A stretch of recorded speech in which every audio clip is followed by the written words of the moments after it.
Next question है type third का ही। देखते हैं, राहुल को 4 विषय की परीक्षा देनी थी। पहले 3 विषय में प्रत्येक का प्राप्तांक 50 था, जिसने राहुल का औसतन 60 अंक प्राप्त किया। चौथे और अंतिम विषय में राहुल ने 54 अंक प्राप्त किए और उसके कुल प्राप्तांक का प्रतिशत 64% हो गया। तो चौथे विषय में यानी चौथे विषय के पूर्णांक कितने थे? पहले तो मान लेते हैं कि कुल पूर्णांक मान लिया कितना, x। तो 3 विषय, पहला दूसरा तीसरा विषय में ये 50-50 लिया है। तीसरा विषय में 50-50-50 ये सबको ऐड कर लेंगे तो टोटल 150। और 150 में इसका प्रतिशत कितना मिल रहा है, यानी x बटा में 150 इक्वल टू 60% इसको मिल रहा है। तो 0 से 0 काटेंगे, ये 0 से 0 x बराबर कितना मिल जाएगा, 15 छक्का 90। अब ये 90 मिल गया। अब ये क्या कर रहा है कि चौथे विषय में 3 विषय का हो गया, चौथे विषय में 54 अंक प्राप्त करता है। तो 90 में 54 अंक प्राप्त कर दिया चौथे विषय में। इसके बाद करेगा कि तब उसके कुल प्राप्तांकों का प्रतिशत 64% हो जाता है। तो 64% हो जाता है, तो यहाँ पर लिखते हैं हम 64%। यहाँ लिख देते हैं कितना, 150 कुल अंक का प्लस चौथा अंक y मान लेते हैं, यानी चौथा विषय में y अंक मान लिया। चौथा विषय में कितना ले लिया हमने, y अंक ले लिया, y पूरा अंक मिला उसको। ठीक है, अब इसे क्या करेंगे, 64% यहाँ लिखेंगे और ये जोड़ देंगे तो कितना हो जाएगा, 4 और 9 5 14 बटा में 150 प्लस y इक्वल टू हो जाएगा 64/100। अब काटेंगे, 32 दूना 64, 50 दूना 100, 16 दूना 32, 25 दूना 50, मल्टीपल करा देंगे आगे चलकर तो कितना हो जाएगा, 114 गुने 144 गुने 25 बराबर ये हो जाएगा का 150 गुने 16 प्लस 16y। क्लियर बात है, y की वैल्यू यहाँ से निकालेंगे।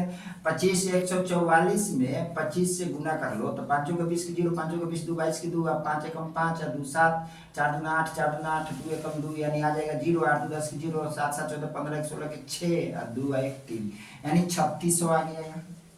अब बराबर 15 16 15 और 16 के गुना कर लो तो 16 25 80 की 0 हाथ में 8 और 16 8 16 4 20 20 और 4 24 और 1 0 और प्लस 16y हो जाएगा। इसको इससे घटा दो तो माइनस करोगे तो 0 0 ये हो जाएगा 2 और 1 आ जाएगा 1200 आ जाएगा। अब बराबर यहाँ कितना हो जाएगा 16। अब काट दो, 4 का 16 4 3 12 12 300। अब इसे काट दो तो ये आ जाएगा कितना 150। ये 4 से काटोगे तो 75 आ जाएगा।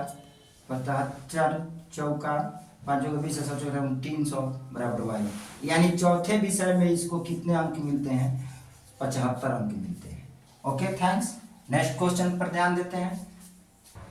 नेक्स्ट क्वेश्चन है टाइप थर्ड का है। राम को एक परीक्षा में 40% अंक प्राप्त हुए और 20 अंकों से अनुत्तीर्ण हो गया। अनुत्तीर्ण हुआ या हो गया लेकिन हो गया। ठीक है।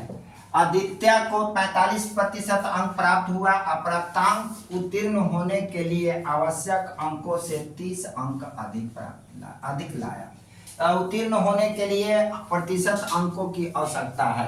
कितने उत्तीर्ण होने के लिए आवश्यकता है, हर पेपरों में पूछा जाता है और हर परीक्षा में देखने को मिलेगा। तो चलिए कुछ नहीं करना है, ये 40% और 45% का अंतर प्लस ये 20 अंक प्लस ये 30 अंक कहाँ है, 30 अंक को क्या करेंगे, जोड़ देंगे। आइए इस दोनों में से घटा देंगे तो 45 माइनस 40% इक्वल टू 20 प्लस 30, यानी इसमें घटेगा तो 5% इक्वल टू 50 के। तो 1 यूनिट बराबर क्या होगा, 50 गुने 100 बटा में 5 के काटेंगे 1 0 यानी 1000। पूरा प्राप्तांक कितना का था, पूर्णांक कितना का था, ये 1000 का। परीक्षा 1000 का हुआ था।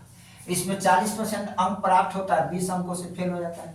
तो 1000 का 40% अंक प्राप्त किया, अब 20 अंक जोड़ देंगे, फेल हो गया। तो 0 से 0 कितना हो जाएगा, 400 और प्लस 20 यानी 420 अंक प्राप्त करता है पास होने के लिए। तब पास होने के लिए 420 अंक प्राप्त करता है। तो 1000 में कितना परसेंट है, तो लगा दो 1000 गुने 100, क्या दिक्कत है? 2 जीरो से 2 जीरो काटो, 1 जीरो से 1 जीरो, 42%। यानी पास होने के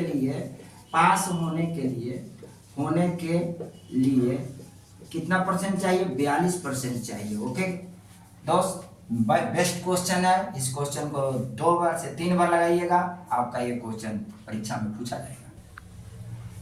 टाइप थर्ड का ही नेक्स्ट क्वेश्चन है। अब इसमें टोटल क्वेश्चन हो गया टाइप थर्ड का। अब इससे बाहर आने वाला नहीं है दोस्त, बस ये टोटल क्वेश्चन हो गया तुम्हारे परीक्षा लायक। अब इसी के बेस पर बहुत सारे क्वेश्चन तुमको मिलेगा। एक कक्षा में किसी दिन 5% छात्र अनुपस्थित हुए। यदि उपस्थित छात्रों की संख्या 38 है तो उस दिन कक्षा में छात्रों की कुल संख्या कितनी थी? तो ये सब परीक्षा में आए हुए क्वेश्चन है यूथ कंपटीशन का। 5% छात्र क्या थे? अनुपस्थित। ठीक है, अब पूछता क्या है? उपस्थित के पूछ रहा है, उपस्थित के। तो उपस्थित कितना होगा? 95%, क्योंकि 100 में से 5 को माइनस कर लो। 95% छात्र कितने के बराबर थे? 38 के बराबर। तो 1% 38/95 आएगी। एक यूनिट पर ले लेते हैं तो हो जाएगा 38 गुने 100 और बटा में 95। 19 × 5 = 95, 19 दूना 38, 20 × 5 = 100, 2 दूना 40 से दोनों को गुना करा देंगे तो मिलेगा क्या? 2 गुने 20 = 40 का 40 कुल संख्या कितनी थी छात्रों की? तो छात्रों की संख्या 40 थी। छात्रों की संख्या कितनी थी? तो 40 थी। इसी जो आंसर हो जाएगा। ओके थैंक्स, नेक्स्ट डे मिलेंगे हम।